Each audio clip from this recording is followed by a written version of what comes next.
Hello everyone, and today we're going to be having a look at some Blue Eyes gameplay in the new Link registration event. Now, of course, Blue Eyes itself isn't a deck that massively utilizes Link monsters, but this version of it here does sort of keep true to the spirit of the event, utilizing its extra deck an awful lot more for Link summoning in particular. But the main goal of this video isn't to highlight this deck. You can of course use this, it's very good, honestly. I'm having a lot of fun with it.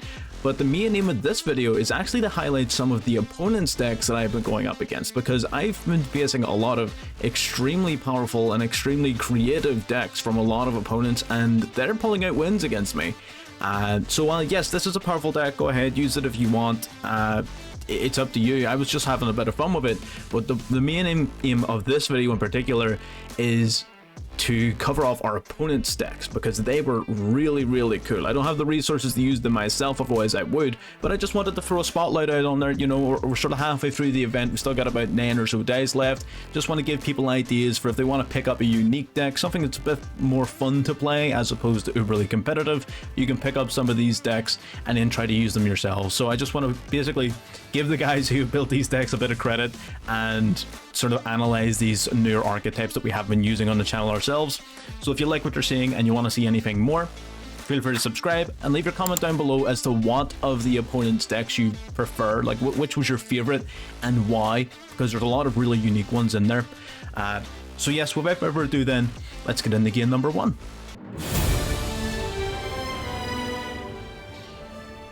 So into game number 1 here, this first game is here to show how this version of the deck, even though in construction isn't very different to many Blue Eyes decks, this is how the idea of the deck is meant to be played and how it branches off from your typical just Blue Eyes spam.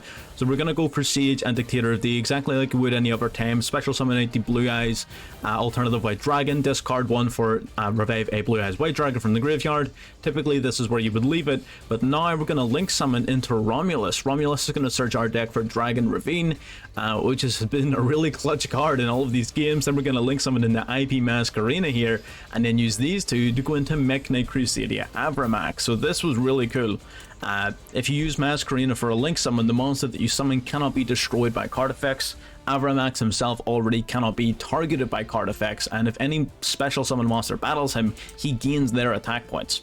And at the end of the turn here, our Blue Eyes Jet Dragon is going to come out thanks to the White Stone of Ancients in the graveyard. So we've got double cult by the grave, we've got the Jet Dragon. Our opponent's going to go for the Lightning Storm here to take out the Jet. Of course, our Crusadia cannot be touched. Harpy's Feather Duster does take out our double call by the grave, but we do get the ability to try to summon back our Blue Eyes Jet Dragon from the graveyard, but it's just not happening. Our opponent opens up Harpy's Feather Duster, Lightning Storm, and Called by the Grave, so they opened up broken. Let's see what the remaining cards in their hand are, and they're playing Sky Strikers, able to go into Hayate here.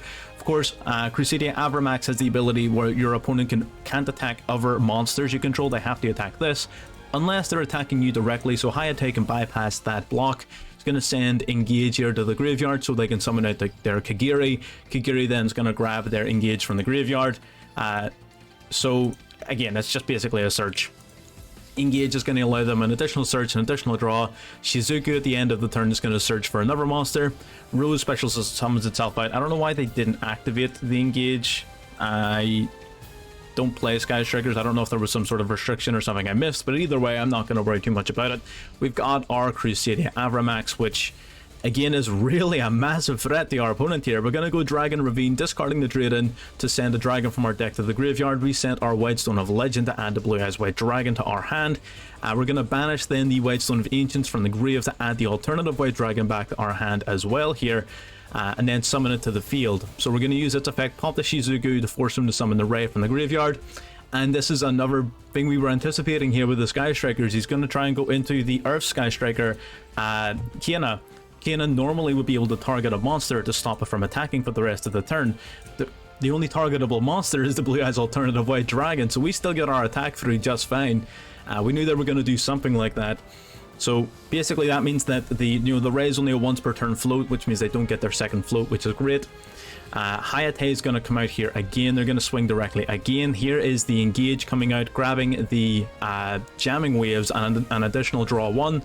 Another Engage, adding Widow Anchor and draw 1. So this man just added 4 cards to his hand. He's going to go for the Continue a spell. There's the Wave Jam. We're going to send that to the graveyard. He's trying his best. He's throwing everything he has at us here. That Prismatic Widowmaker as well. With the Jamming Waves, popping his card to try and get rid of us, but he just can't do anything about the Avramax. It's untargetable, it's indestructible. He link 4s into the access code talker here. He's going to target the Hayate in the graveyard, boost up by 1,000, try to destroy our Avramax, non-targeting yet again, and he just can't do it. That's the Masquerena for you. Takes out our Dragon Ravine, tries to swing in, we gain its attack points. The 3,300 attack points are added to ours. No chance he's able to beat us. He can't destroy us, he can't target us, he can't battle us. So what's he gonna do?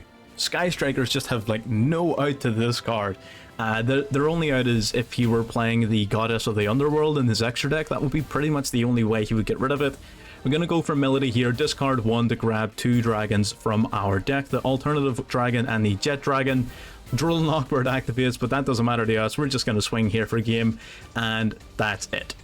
So, just a bit of a showcase there of the Avramax. I know not exactly the most Blue Eyes oriented game, but I just wanted to show sort of like where the link plays had been generated off of this. Y'all have seen Blue Eyes enough, and we might do another actual Blue Eyes video sometime soon, but I wanted to sort of highlight the link focus of the deck here in this first game going into the Avramax. We've also got Apollosa, the Boral Dragons, access code, whatever link 4s you want, you put in that slot. Avramax is just my favorite. I'm a bit biased there, but yes, that's game number 1. Let's get into game number 2. Alrighty, getting into game 2, you're going to see the deck profile and in this direction for our opponent's deck here. We go to Siege, they're going to open up Maxi here, pretty normal stuff. We're going to stop that Maxi as we do plan on special summoning a couple of times this turn, not going nuts or anything like that. Siege is going to search our deck for a stone, basically. So we're going to grab, I think it's Legend, Ancients, okay. Both are good. In this instance, we want the Ancients in the hand so that when we discard it for the Melody, we're going to summon out a Jet Dragon during the end phase, which means that we're setting up for a double Jet on our opponent's turn, basically. And double Jet means that no cards in your field can be destroyed by card effects, so it's pretty good. We link summon into the Linkuriboh here, summon out the Jet Dragon, and if one of our cards get destroyed on our opponent's turn, we can summon out our second Jet Dragon. So that's why we set it up the way we did. Our opponent summons out the Magna Rocket Dragon. They're playing raw rockets, like an actual rocket Boral deck, as you saw sort of towards the side there. A bit of a unique Dragon Link deck, which I'm all for. He's going to summon out the Magna Rocket Dragon from the graveyard. Don't know if that was the best play off of the Boot Sector launch. Depends on what's in his hand. Either way, Romulus is coming out and grabbing him a Ravine of his own. Then Ravine's going to come out, discard 1 to send a dragon from deck to graveyard. So he's going to discard the Jet Dragon of his own to send a Blue Eyes White Dragon. That's another very popular usage of Ravine. I've been tempted to use it in my own sort of decks, but you have to open one of the Blue Eyes at least to make it work, which isn't the most consistent thing in the world. He's got the Chaos Dragons in hand. He's going to summon out his Pisty and another Striker Dragon, searching his deck for the Black Dragon Collapsarbent. Pretty standard stuff here from D-Link. Pisty going to revive the banished Blue Eyes White Dragon, which means that it's going to go back into his graveyard, making his Jet Dragon live. There you go, he's going to go in these spheres just as a link to Delindrous Dragon might have been better, but I don't know if Delindrous Dragon requires Dark Dragons, that's why I went into spheres. Going to negate our Linkuriboh here to summon out the Magna Rocket Dragon, which is fine. I might have made a small mistake here off of the Droplet, which you're going to see in a second. So Blue Eyes Jet Dragon's going to come back out to both sides of the field, so we summon ours and he summons his, which is fine. It means that we can't destroy any of his monsters with card effects apart from the Jet Dragon. Now, I activated this when he declared his attack, looking to have his attack points and remove his protections. Now, whenever I've done this, he gained the ability to cancel his attack, and I'm not sure exactly why that was. Maybe I should have left it that damage step or something like that, but it is what it is. We could have gotten rid of the Boral and Dragon there. I'm not sure why it didn't work, but again, it's probably just a ruling that I didn't quite look into. Either way, we're going to try our best to come back from this. Banish the Ancients from the graveyard to grab the White Dragon back to our hand so we can summon the Alternative White Dragon straight out. Alternative White Dragon's going to pop the Jet Dragon. Then we're going to swing into the Magna Rocket Dragon, bounce in the back row back to his hand. Not really very much we can do about this Boral Dragon right now at this second, but we are going to go into IP Masquerena. He's going to activate his Maxi now, which is a bit late, but that's fine. Then we're going to link here into Nightmare Phoenix, discard 1 to pop that Dragon Ravine. Then we're going to link summon yet again here. Well, the Jet Dragon, of course, is going to come out for both sides, which is good. So we get our Jet Dragon out on the field as well, which sort of, it doesn't do very much in this matchup because it's not really about that effect destruction. He's more just beating our ass with that Borderland Dragon. But we're going to go into our Avramax here, because even if he swings in with his Borderland Dragon, he's not going to be able to swing over our Avramax. He's going to resurrect the Magna Rocket Dragon to getting the Blue Eyes Jet Dragon, but that again is neither here nor there. So it's a pretty even match at the minute. I have a boss he can't get rid of, he has a boss I can't get rid of, at least not until my next turn. So Masquerena here comes out, summons out another monster, Link 3 into the Nightmare Unicorn. Now this is looking mighty dicey here. They're going to try and bounce our Jet Dragon back to the hand, triggering of course its Black Metal Dragon as well, and the Collapse Ribbon. So he's going to grab from his deck a White Dragon Wyvern Burster, he's going to grab a Red Eyes Darkness Metal Dragon, and he's going to try and bounce our Jet Dragon back to the hand. And he will do so successfully. There's not really very much we can do about that. At the minute we're still safe, but he goes and he link summons into an Avramax of his own, special summoning out the Wyvern Burster to give him something to banish for the Darkness Metal Dragon, swings on the Avramax. This is an interesting interaction here, so it gives you the opportunity to activate. Now because he's turn player, he activates first and then we activate second, so whenever the chain link resolves we get our boost, right? I'm gonna see if I can catch it here in real time. So we get our boost here to 6,000, and then he activates. Now our attack points are 6,000, so it's no longer even. He gains 6,000, so he goes up to 9, meaning it's not a trade or an exchange or anything like that. He just beats our ass. I'm not sure if there was a way to avoid that. I think that's just the way Master Duel is programmed. There's not really very much you can do about it with the turn player priority. It's just, it is what it is.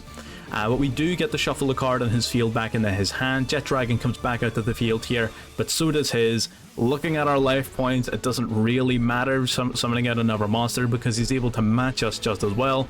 He's going to go Called by the Grave here on our alternative White Dragon, so we no longer have a Blue Eyes White Dragon in the graveyard. He's going to swing. Oh, we still have the original Blue Eyes, yeah, so I don't know why he's done that. But either way, we're going to bounce each other back to hand. I've only got 1800 life, so he's just going to punch us in the face, and that's pretty much game. So I wanted to highlight that because, one, I love Dragon Link. You know, I recently put up a video about Dragon Link. I think it was the video before this one that was sort of slandering them a little bit. So I wanted to put this in to show people improve. Like, it is still a really strong deck. It's just not so good against Marincess. But yes, that Avramax counterplay from our opponent, having the Borderland Dragon, it's not as if we went down swinging. It was a very good game. All of these are fantastic games. But yes, just a fun duel all around. You know, you don't have to win for it to be a fun game. So, bearing that in mind, let's get into game number 3.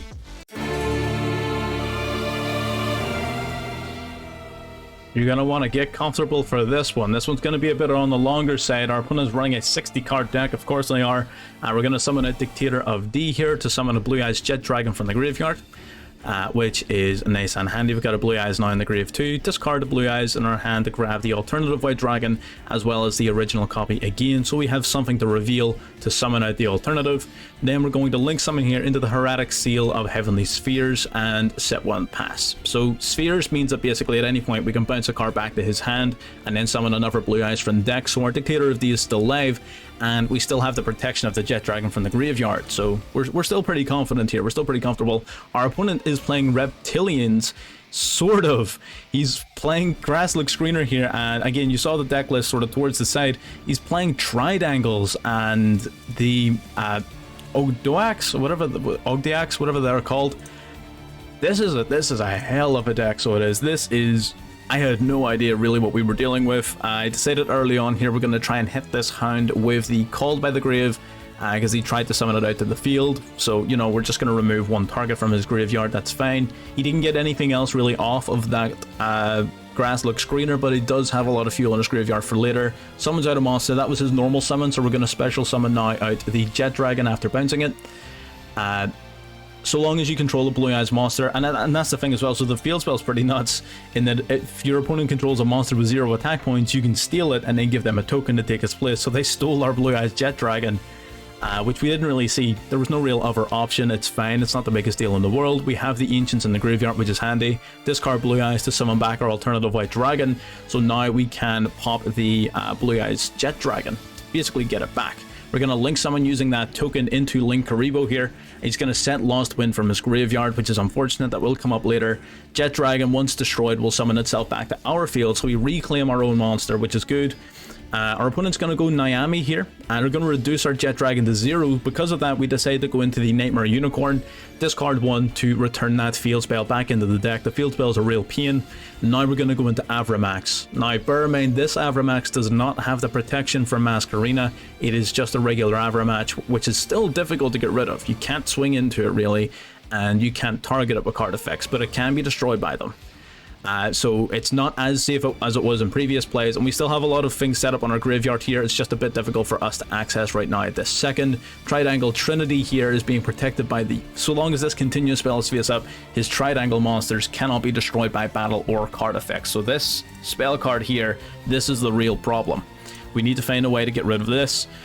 We're not drawing too well here. We're going to swing in these face down. We just need to bite the bullet here with as many of these effects as possible.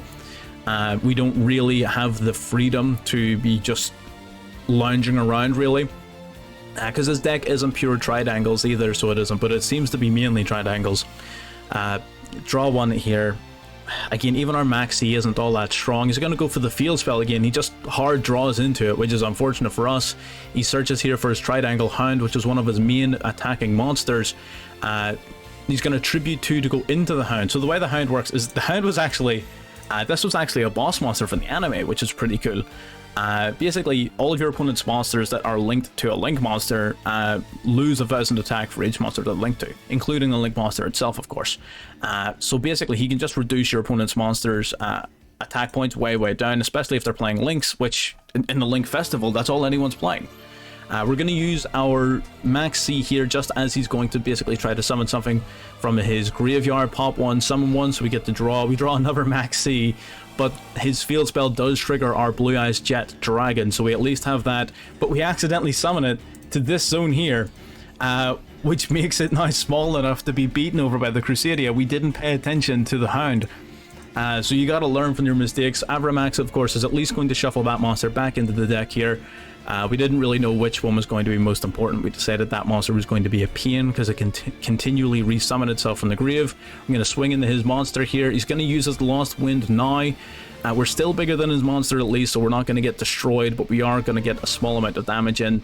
It does leave us somewhat vulnerable here, and it was all off of a big misplay here, so bear that in mind, you know, learn from that mistake. Our opponent's going to go into the Tindangle Acute Cerberus. Nagel's protection, not only does it protect all of his monsters, it also means that the battle damage that we would receive once per turn from Tindangle, or whatever they're called, Tindangles, I've been calling them Tridangles, Tindangles, is doubled at least once. So he's going to banish the trap card from the graveyard. That allows him to take 3 of his Tindangles from the graveyard, and I believe he gets to set them face down onto his field. Again, yeah, there was an awful lot of cards going on in this game that I did not know before this game, so there's a lot of reading to do. I might not remember them all right off the bat. So he's going to set 3 and then shuffle their position, so we don't know which one's which. He's going to summon the Intruder as well from the graveyard, and he's going to pass it back to us. So that's fine. He still has the protection of that field spell, but there's not very much we can do about that. We're going to discard 1 to go into the alternative White Dragon.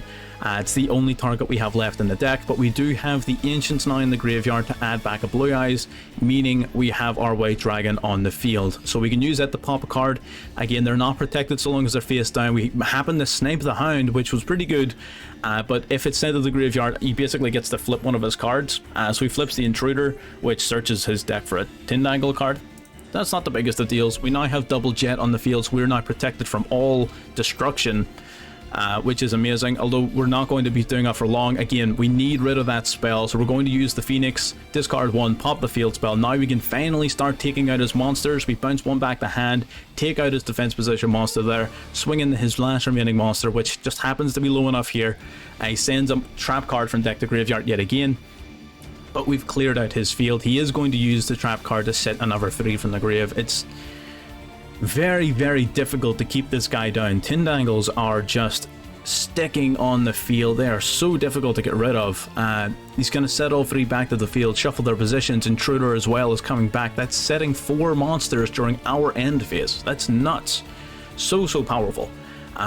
So our opponent here is playing a hell of a deck. He's going to flip up the Protector, which is going to flip all 3 of his other monsters, and if he controls at least 3 different ones, he can add another 3 from deck to hand. Look at the size of this guy's hand. It just keeps getting bigger here. The Hound is going to gain 3,000 attack points from our Jet Dragon. The Trinity, I believe, basically just searches for something. No, it special summons a Tindangle from the deck. Then the Intruder is going to search for a Tindangle card. We decide to use the Droplet on the Hound. We can't really have it getting out of hand with its power level. We only have 4,000 life points. If it goes up to 5,500 attack, there's a real possibility of him swinging over us for lethal. He's going to use his field spell here, pop 1 to summon 1 from the graveyard, and then his monster here, we would summon our Jet Dragon out, but his monster's effect says as soon as we summon something from the graveyard, it gets sent back to the graveyard right away. Link 4 into Saryuja Skulldread. Saryuja Skulldread is nuts. Draw 4, return 3, special summon 1 from hand. It gains 300 attack and defense points. He's going to summon another one of his Tindangles by sending a bunch of cards to his graveyard. So it's just crazy how much a flip monster deck is comboing on us here. We're getting absolutely styled on by this guy. Saryuja Skulldread, of course, again activating. This guy's got a number of really powerful effects. Basically anything summoned to these zones gains attack and defense. He tries to swing in our Jet Dragon and he banishes the Jet from the graveyard, which stops us from bouncing any cards back to his hand, which could potentially have bought us a turn, but unfortunately not. He's going to take us out, swing here for 27 and swing 28 for game. So this was a long game. That's turn 12, but that deck was insane. It was really good. It was this opponent that made me realize I wanted to make this video, because there's quite a lot of people out there. Yes, you have Sky Strikers, yes, you have Marincess, and yes, but these guys are really making it the best of this event, and it's been really entertaining getting to see such creative strategies in play and having them actually work. That deck is so cool. But yes, that's game number 3. Again, if you want to try that out, the deck list, I'll put it on the screen again over there. It's hard to remember which way it is. Deck list is there. If you want to try it out, by all means, go ahead. I'm going to dive into game number 4.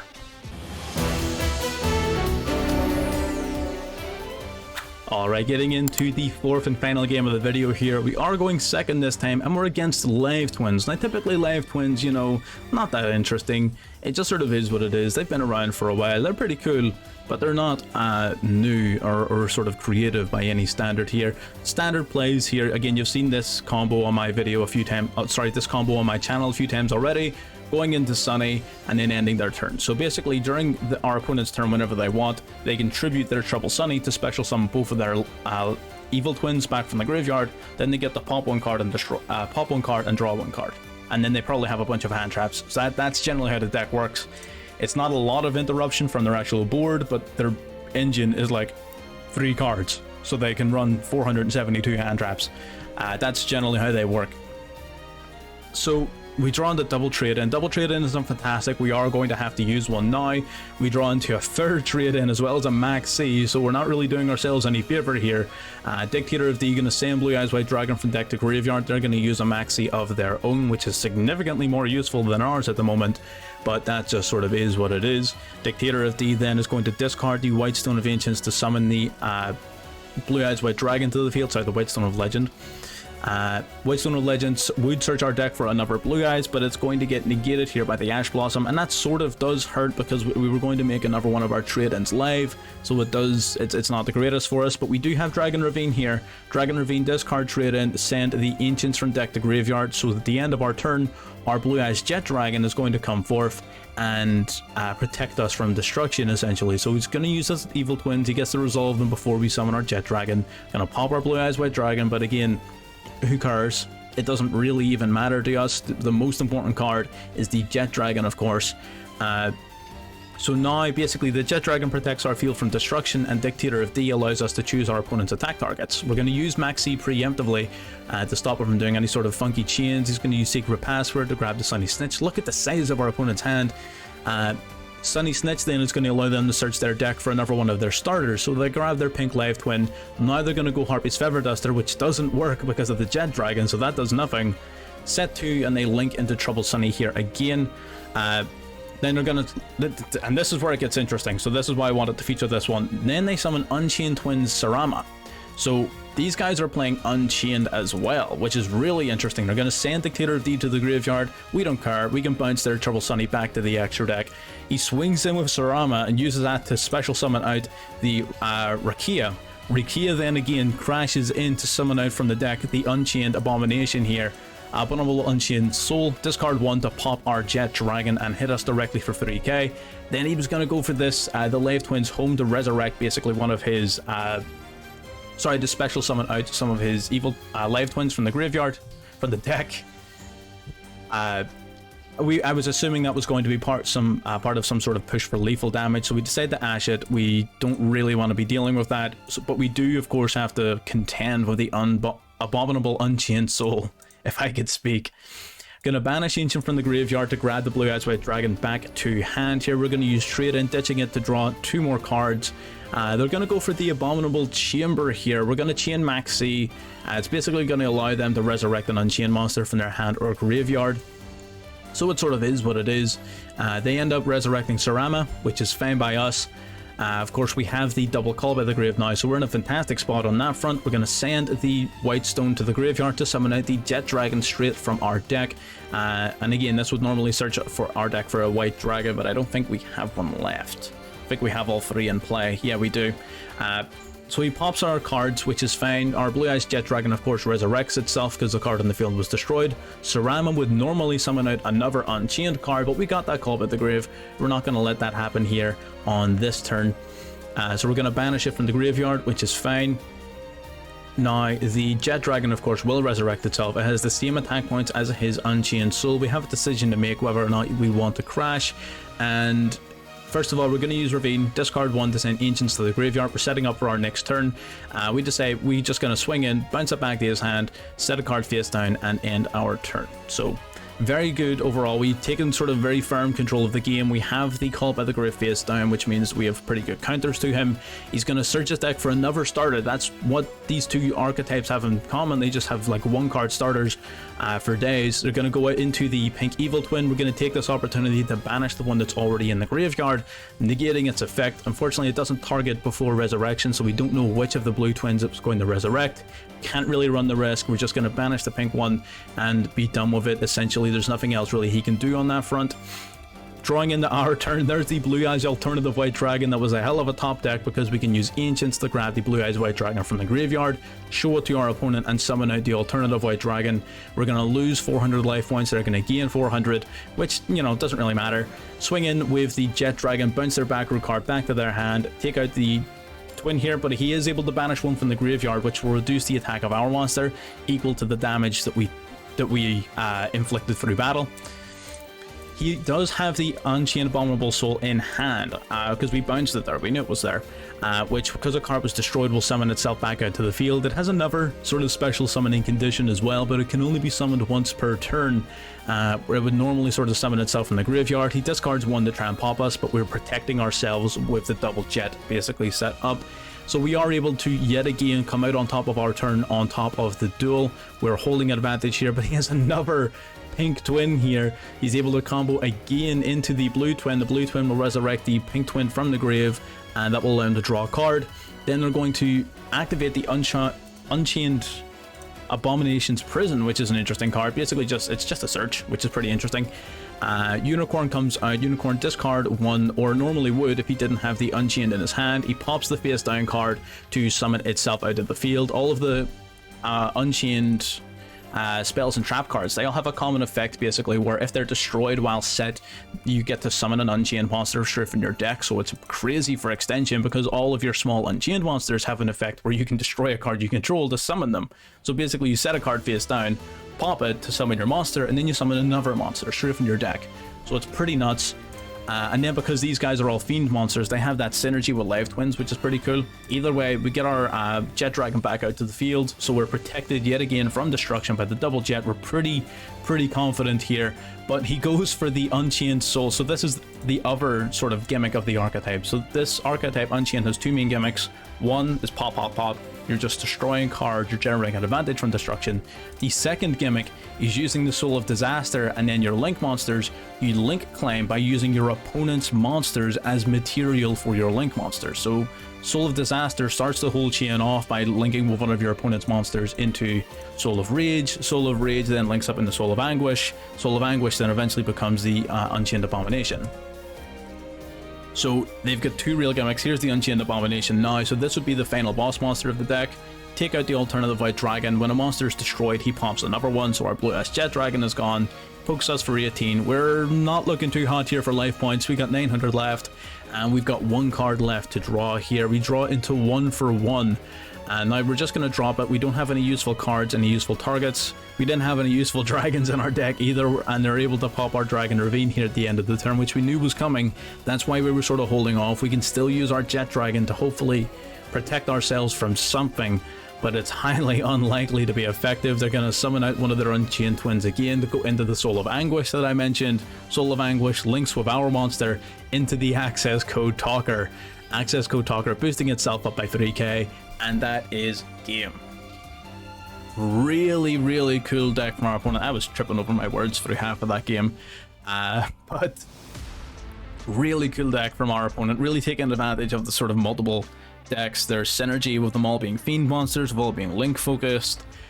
The fact that their core engines are so small means that you can mix and match these decks so easily with like very little, and it makes the Live Twin deck, sometimes the Live Twin deck feels very hollow where it doesn't have a lot to do. If you get interrupted, there's no real follow-up. The Unchained decks, the Unchained fix that because they are all self-starters off popping. They special summon to the field instead of eating up your normal summon. They provide utility in removing powerful monsters for your opponent's board through non-destructive means, so they can get rid of cards like an Avramax, like a Borderland Dragon, like a, they can get rid of these cards through linking with them into your own bigger link monsters. So that's really, really cool. Unchained, I'm a huge fan of Unchained, and they mix really well with Live Twins, so I was very impressed with my opponent there coming out on top.